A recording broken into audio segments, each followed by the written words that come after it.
Welcome to the Dreamy CEO podcast. I'm your host, Vicky Fan, your business and marketing mentor. Join me and the best guest speakers to talk all things business, marketing, and sales, leaning into self-care and lots about being an entrepreneur. So grab a coffee and tune in.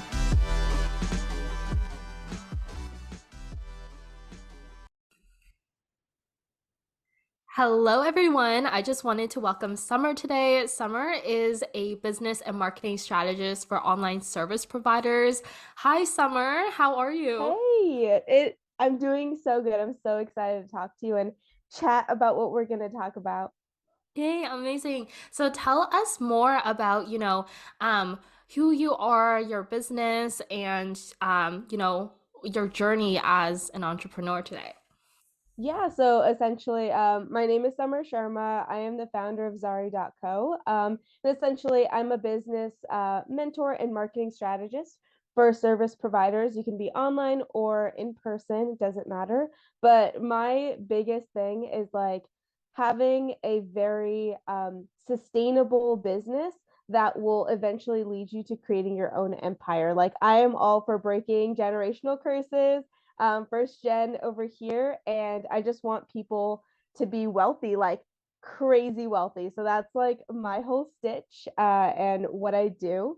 And in general, just the way I got to business was not I don't know if it's a normal way, but it was the way that I did. So grew up first gen as like actually an immigrant. So I immigrated to America from India, and unlike most of my Indian friends, they were like extremely wealthy, like all the doctors, lawyers, and all that great stuff. So awesome shout out to them and their families. But I grew up like super poor.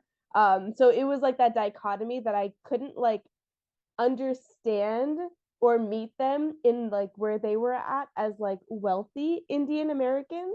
And I was like, I'm just gonna be here, but love them to pieces. So I grew up thinking like being poor wasn't poor, like it was just my life. And I was like, this is great. Like, I love the 99-cent store. Let's freaking get it. Like, so it was just great. And then growing up, I was like, I'm just going to, go to college, be a lawyer.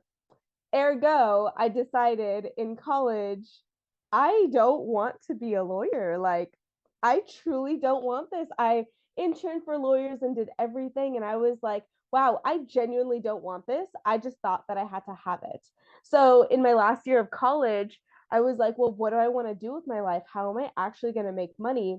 And I realized that I didn't like listening to people essentially. And I didn't like want to be told what to do because I had jobs ever since I was 16 years old and I had had it. So at like 23, I was like, what can I do for myself? And I initially started my business as a copywriter, was a copywriter for like 2 years. And then I realized, look, there are so many people out there who have amazing businesses who literally can't afford to hire me as a copywriter and pay me those big prices. And I saw all of my copywriter friends had to like tear their business down or like break it down about like 3 months after they started, because we all got into the same program, copywriting program together, and they had to close their business and go back to their regular job. And when I asked them like what happened, they were like, well, I don't know how to get clients. And I was like, there is a huge need in the market for this. Like, there's so many people who have these dreams, goals, and ambitions, and they just like literally can't do it because it's that catch 22. Like, I need clients to make money, but I need money to pay people to teach me how to get clients. So it's like, where do you even start?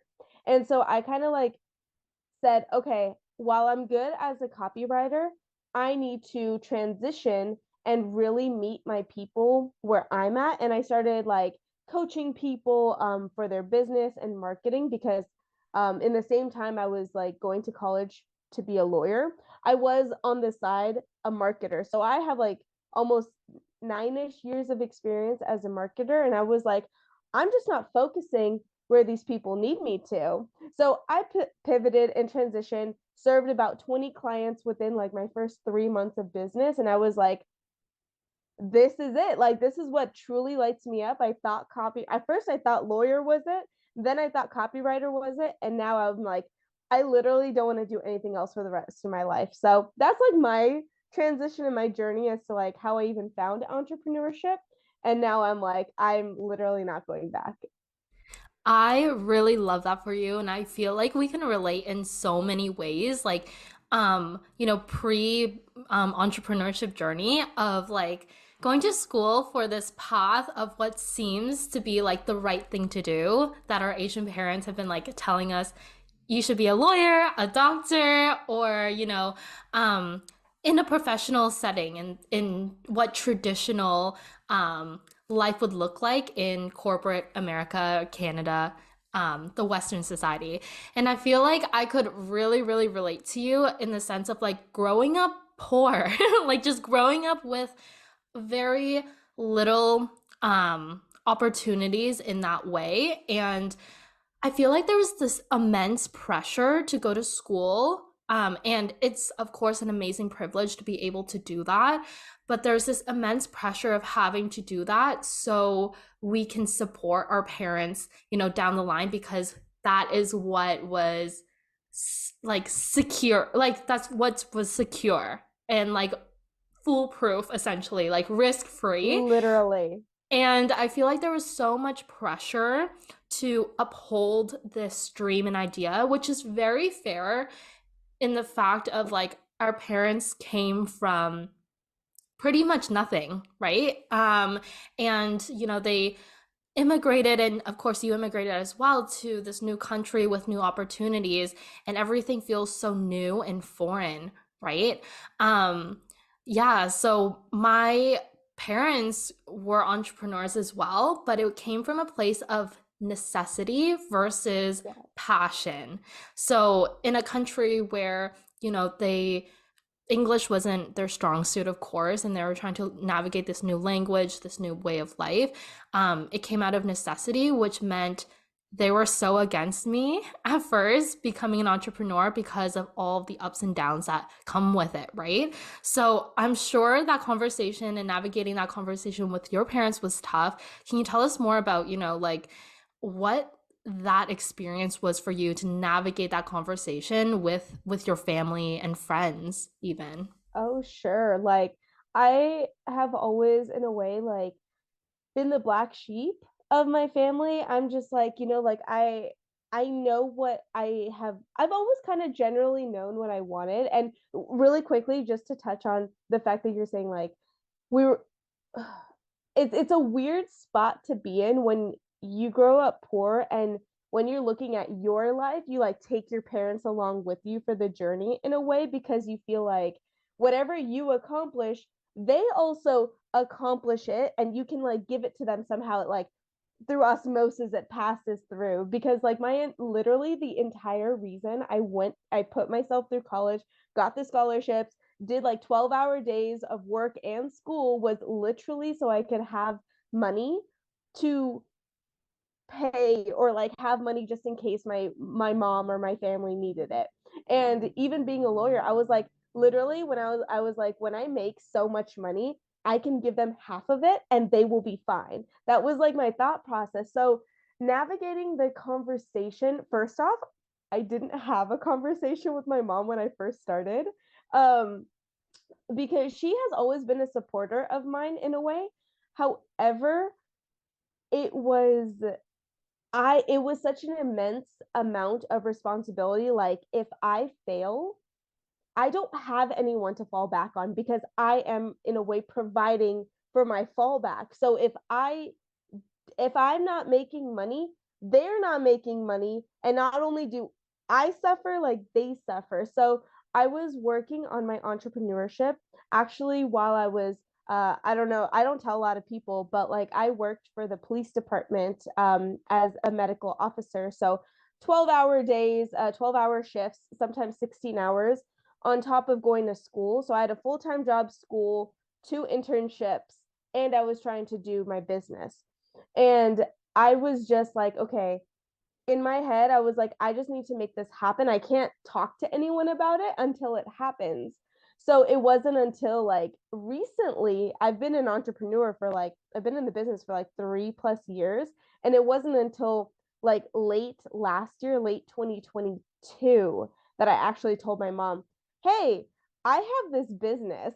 And she's like, "What do you mean you have a business?" I'm like, "Well, I've been working on this thing for like 30 years. I have this business." So, and she was like, "Oh, that's cool." Like that Asian response, like, "Oh, great. I don't know what that means, but great for you." And so that was essentially how I navigated that conversation, because truly I never had a conversation. I just knew that I couldn't come to the table and have this conversation unless I had something to bring already. So like I said, I didn't even tell them I was going to go work for the police department until I got that job, past the probation period, and like I got it. You know what I mean? Like that was the navigating part for me. I love that for you. And the thing is, like, there's so much like pressure along with it, like you said, like being that provider as well. In a way, we have to like celebrate it with our family when we've quote unquote made it, right? Because there's this that security that actually comes from it.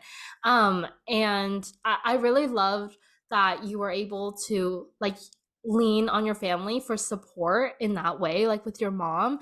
Um, and, typically the responses are not like, like, oh, that's amazing, good for you, all of these things. But it also, we know that it comes from love of like, how's this going to work out? Asking questions and such. And it's honestly like, even having open conversations about it, I feel like goes a really long way. And of course, everyone's relationships are different with their parents, but um, yeah, I remember like telling my mom, and this was before I even landed a client because I dropped out of school, right? So I dropped out of school and I moved in with my boyfriend, which is very untraditional. Like again, like you said, like the Yeah. black sheep of the family, very untraditional as, Asian American, Asian Canadian. And the thing is like, it was scary having that conversation with my parents like, hey Oh, guys, I dropped out sure. of school, I moved in with my boyfriend, I'm starting a business, but I do have to work, part-time to like sustain myself financially because I moved out of my home at like 18 years old and then just haven't looked back since. So I'm like, don't worry, I'm financially supporting myself working part-time in the restaurant industry. And they're like, what is going on? You were going to school to become, a speech language pathologist, and now you are working at a burrito bar, and moved in with your boyfriend and dropped out of school. What is going on? So, and, again, like everyone's paths are different. And I just like what got me through that. And I'm sure like you probably feel the same thing. Kind of like this is exactly where I need to be right now to get to where I want to be. And I I remember, love that. yeah. And I remember navigating this conversation with my dad because he was a lot more open with entrepreneurship because he followed, his heart. He loved cooking, so he opened a restaurant. He loved farming and agriculture, so, he went into that field as well. So I remember like a year before even starting my business, I'm like, I just really want to be an entrepreneur. I just really want an Hmm. amazing community and I just really want to like preach and be excited about something. And, he said, yeah, like you should, be passionate about what you do. And that in itself was just like, okay, that's permission to do whatever I Yeah, want. like, thank you. Really. I'm taking that and I'm running. Like, don't ask Yeah. me another question. You said it. Exactly. So I think like of course, and even this goes to anyone who like isn't even first gen or, just navigating this conversation with your friends and family of being an entrepreneur because there's so much positive but also negative connotation that comes with it, right? Like, are you sure it's gonna work out? Like this really isn't the time for that, or just like conversations like that that can really be so detrimental in the early stages of our business, right?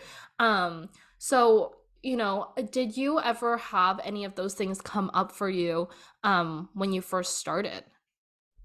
Yeah, so that's actually that topic is is a fun one because you're right. Like we're already battling ourselves. Like we don't even know where our next paycheck is coming from when we're first starting. And it's like when other people almost hear that or see that, they're like, well, why are you doing this? You sound crazy. And it's like, well, I know I have to be half crazy to do this, but like let me just do it, okay?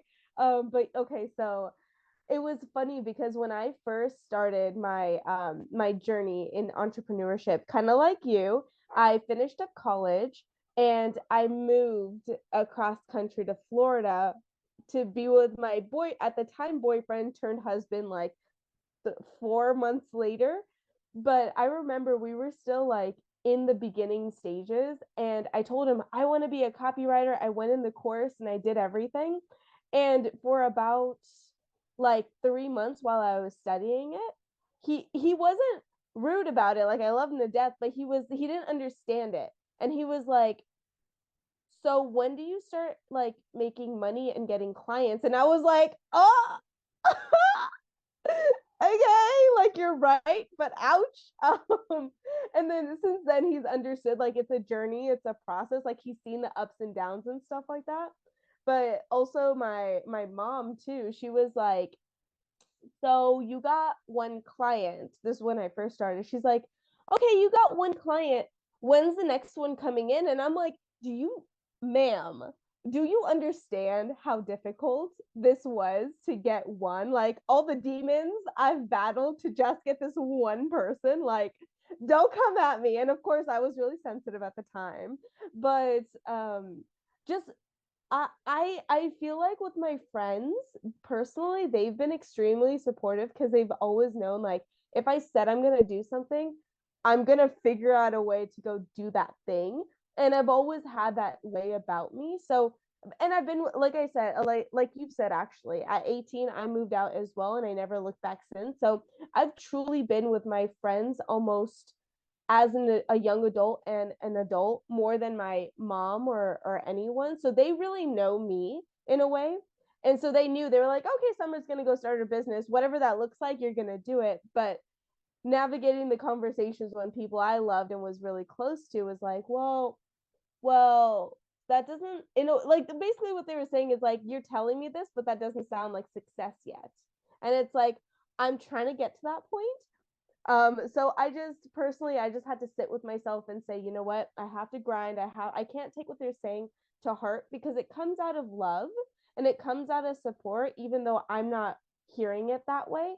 Um, but even with the haters, like who genuinely were like, you're never gonna make it, I'm like, bet now as much as I want it, I'm gonna do it also to like prove you wrong. And is that a little toxic?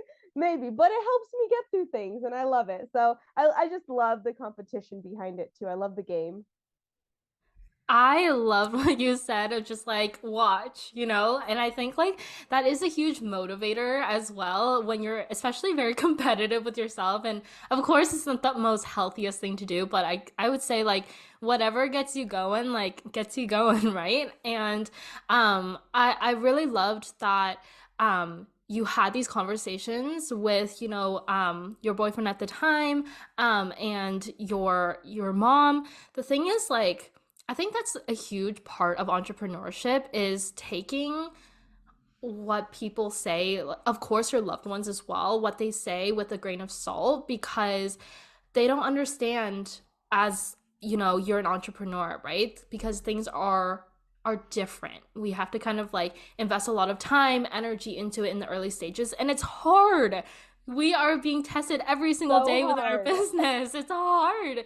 And of course like the community that comes with it, your clients that you get to serve, like there's so many amazing wins, but there's also like things that are really tough to navigate. And I feel like I would say early stages, but any stage within your business, I think it's important to navigate these conversations with other entrepreneurs and other people within your niche, your community in the online space, or maybe you have friends or family who are entrepreneurs as well in in person, I guess you say, like in your inner circle.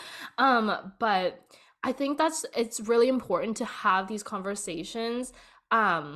in a more toned down version with those who might not understand exactly all of the courses that all of the things that kind of go into running, growing, and scaling a business, right? 100%. Like I remember when I first invested in a business mentor, like loved the experience, loved it. Like I will do that again.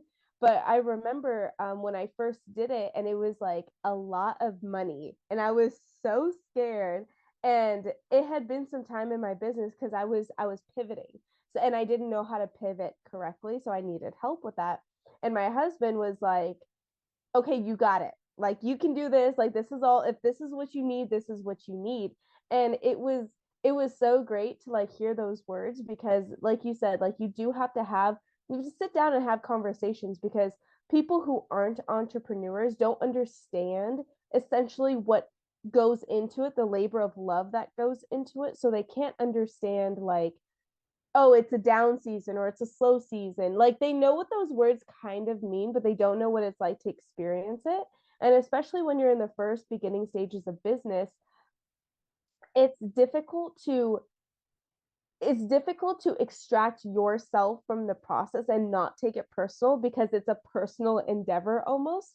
So when you're not getting clients, when you're not making those hitting those money goals and stuff like that, or it's taking longer than you expect it to, like it's hard for some younger, I wouldn't say younger entrepreneurs, but like entrepreneurs who haven't had as much um pushback at any stage. It's easy to look at yourself and be like, oh my gosh, I'm the problem, is it me? And it's like, no, it's you're not the problem. It's you have to navigate the system and you have to have conversations with that with your clients, right? You're a business mentor also. Like we have to have those conversations with our clients, like you're not the problem. Let's look at your system. Let's look at your business as an external entity without taking personal hits to yourself, because that does not help anyone move forward. I totally agree with you. And I think that, like, being an entrepreneur, you learn so many things about yourself and how that affects your business. And it's important to, again, have that division, but also know that this is your canvas. Your business is more so your canvas versus your entity, right? And I feel like, and let me know if if you can relate, but being a first gen entrepreneur, um, I really struggled to make business investments in the early stages because of the money scarcity mindset that came with it. Because basically any money coming in, and I grew up with this mindset of being taught by this from my parents, is, you need to save all of your money, right? Every penny. Every penny, you shouldn't splurge, save it for a rainy day because it'll come. And that really trickled into how I invested in my business. Did you feel that, or do you feel that as well? Every day to this day. Like I've been in business for 3 years and it took me months to even think about hiring a business mentor. Even though I knew like everyone who's successful has one, I couldn't like virtually swipe my card. I was struggled like nobody's business, because you're right, like we're taught from a place of scarcity in everything, right? Like for me, it was scarcity of food, it was scarcity of money, it was scarcity of like um almost even identity too. Like I was raised here because my dad mostly was like, no, you have to get completely assimilate to the American culture. So I was like, okay, I guess like I can't even be Indian. There are lots of I can't and you shouldn't, instead of, oh, look at it as an opportunity and see what happens after the fact. So you're right, like operating from a place of scarcity, especially in business, like it's so detrimental. And the way you have to look at business instead, in my opinion, is like, okay, what can I consume that will add value to me and my business, instead of I'm just going to take on all of the responsibility, do everything myself the cheapest way possible, and still, the result is nothing that you could like want or need because you're not that person for that role. So that was a long-winded answer to say yes, I struggled. I sometimes continue to struggle, but it's something I'm working on, especially with, like maybe you can relate, like the background we've had collectively. Yeah, 100%. And I feel like I get this question a lot of the fact that, like, do you even struggle with imposter syndrome? Like, because, I see that you have everything put together, like you're showing up, doing your thing. And do you ever feel imposter syndrome or have limiting mindset things that go on in running your business? All the time, right? And the All the same time. all the time, and all like the same imposter syndrome, scarcity mindset, with investing in my business. All of those things still come up from 3 years ago when I first started my business. But the thing is, as you grow your business, as you like learn more things about yourself, as you are more self-aware, self-reflective, it just becomes easier to deal with. It becomes easier to navigate. And I think the thing is, like, running a business and being an entrepreneur is just like an uphill journey, right? And there's ups and downs, and I feel like I loved what you said. And it's just so important to just recognize that it's a journey, right? You kind of come back to it, but you're always working on it, right? Constantly, always. Like you said, it's an uphill journey all the time. Your triggers will always be your triggers unless you take the time to like sit on it and think about it and unpack it.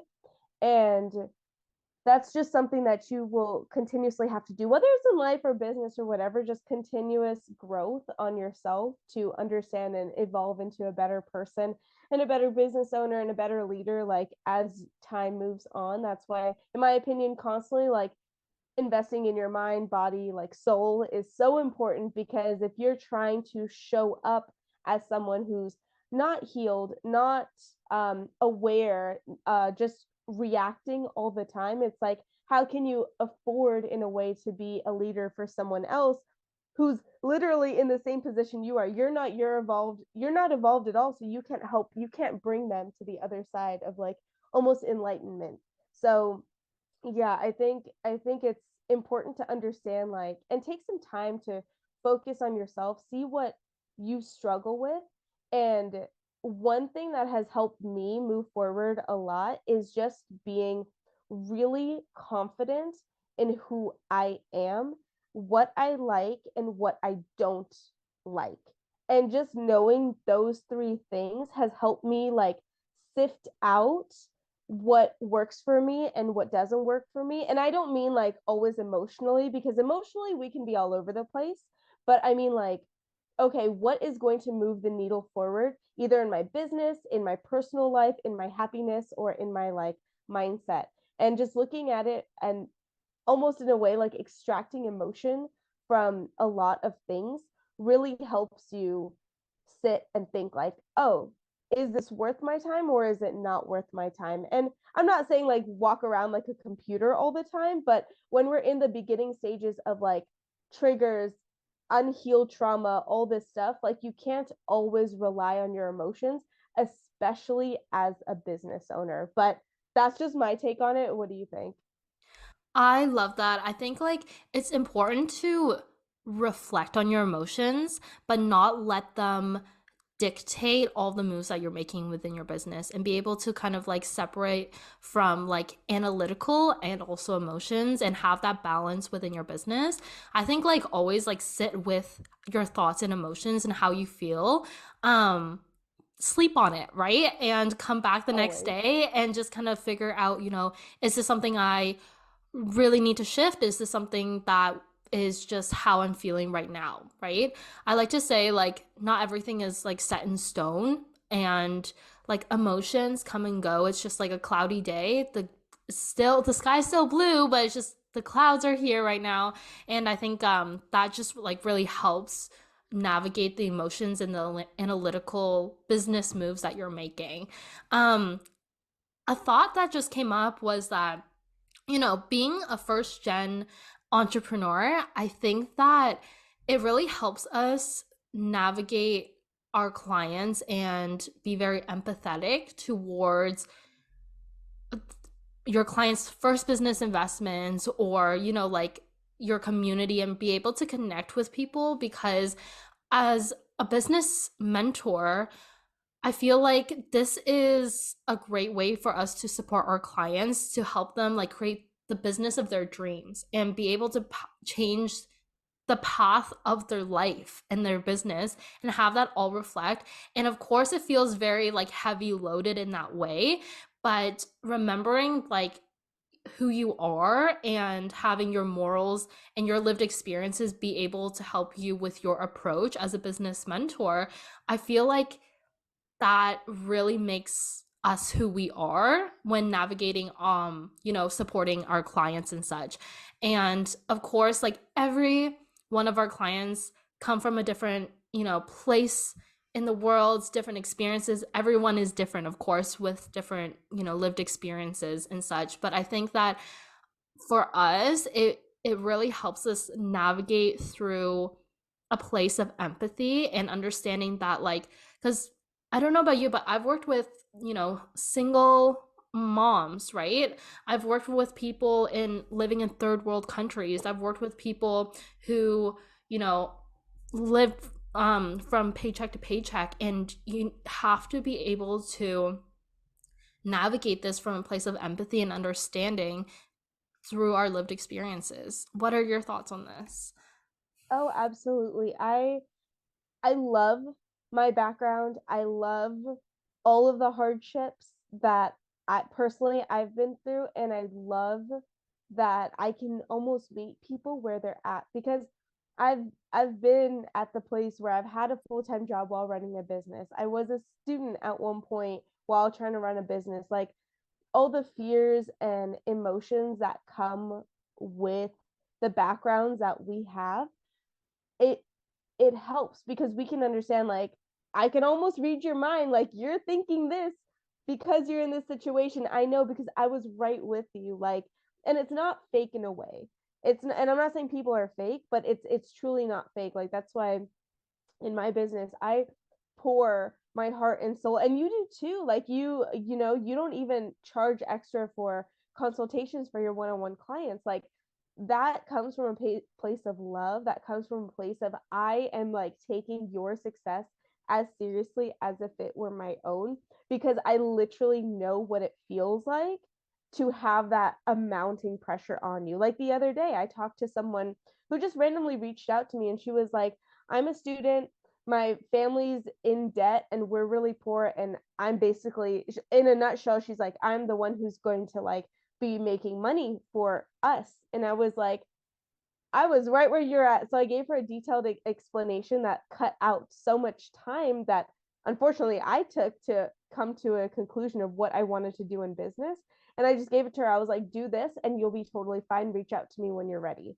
And it's just understanding, like, some people, like you said, are living paycheck to paycheck. They don't have, they want the goal, their dreams and desires so bad, but they literally don't have the money to get there. So how do you navigate that? What do you offer in your business? For me, I offer like a multitude of things that allow people to book where they're at and where I can also meet them at. And it's just understanding, like, money, understanding position, understanding almost like power and dichotomy in their life. Like, do they feel helpless? How do they feel right now to eventually get them to the transformation that they want? So, yeah, I think the background bit is extremely important. And for me, um, I look always to work with people, not with similar backgrounds, but similar struggles, because it's like I can understand that and I can truly help you, in my opinion. I love that for you. I think that, like, even when potential clients or ideal clients are not ready to make that investment with you, I think to have this abundance amount of resource and be able to like put your time forward in your content, in free resources and such, goes such a long way, because just because they're not at a place to make these investments within their business right now doesn't mean that their ambition isn't there. It doesn't mean their momentum and their goals and their drive isn't there. And they are prioritizing their time to, start their business, grow their business, and scale their business. And that's why, I just love our community and I love our industry, because majority of us in this industry are so supportive of one of another each other.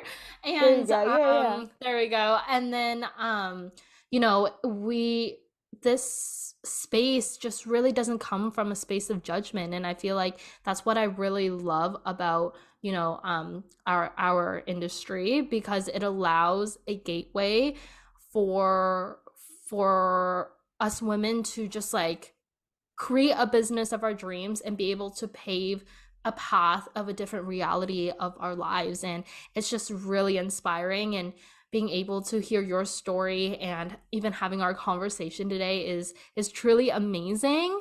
And I just want to kind of ask you, how those who are listening are able to work with you, where they can find you, and all of that amazing stuff. Oh, thank you. Okay, well, first off, it's been amazing to talk to you. I always see your content on Instagram, and I'm like, I just want you. It's vibes all the way, and I was like, she feels me. We're on the same page, so it's really cool to be here talking to you right now. And how people can find me. So yeah, at zarri.co, so zarri.co. My website is just zarri.co, that's the website too. So you can book with me. I do one-on-one client work. And also I do done for you omni-channel marketing. So I literally will take all of your marketing, blog posts, Instagram, and emails, and I will do it all. That's obviously for people who have super established businesses, and they're just like, please take this off my hands. The one-on-one business mentorship is for people who are looking to either get their first foundation of business with a service and scale to 10 to 15K months, or if they want to learn how to expand their business with multiple offers, and they just need help creating a marketing and business plan around that too. So either way, my DMs are always open on Instagram, or however you want to reach out to me. But that's where I'm at.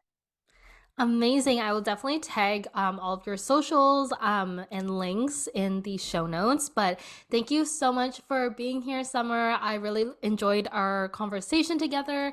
And thank you so much for sharing your business journey, your personal journey, and all the amazing, advice that you had for those who are tuning in today. Thank you so much, Vicky. I'll talk to you soon. It's been awesome being here. Okay. Thank you for tuning in to the Dreamy CEO podcast. I'm your host, Vicky Fan, and I've loved sharing my journey and the stories of other amazing women entrepreneurs with you. Don't forget to subscribe and leave us a review on your favorite podcast platform. Until next time, keep thriving as that entrepreneur, my friend.